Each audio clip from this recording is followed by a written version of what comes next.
আসসালামু আলাইকুম মামা। ওয়ালাইকুম সালাম। মামার দেশের বাড়ি কোথায়? দেশের বাড়ি গাইবান্ধা।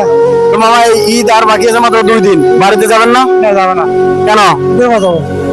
তো এই ঈদে পরিবার মিস করবেন না? না পরিবারে কে কে আছে? পরিবার এখানে আমার মা আছে, বোন আছে, আমার ফ্যামিলি বাড়িতে, ফ্যামিলি বাড়িতে আছে। আর এখানে কেউ আছে? আর বোন আছে, মা আছে।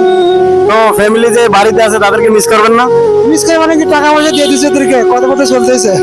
তারপরে তো বাড়িতে যাওয়ার একটা অনুভূতি থাকে। ঠিক আছে, সমস্যা মানে যাইতেছিলেন, বুঝছেন? সমস্যা আছে। সবকিছুর পিছনে পিছনে কি টাকা দেয়?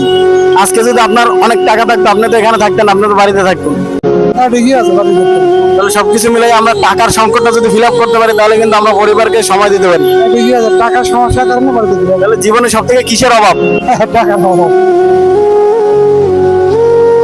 গাইস দেখলেন তো আসলে জীবনে টাকার অভাব। টাকাই সবকিছু, টাকাই সবকিছু, টাকা না কিছু না। তাহলে আজকে আপনাকে আপনার ফ্যামিলি থেকে দূরে রাখছে শুধু টাকার জন্য। এই জন্য আমি এখানে আসছি, বেলা 3 মাস হয়ে গেল। আমরা সবাই এক্সপেক্ট করবো যেন প্রত্যেকটা মানুষ তার ফ্যামিলির সাথে ঈদ কাটাতে পারে।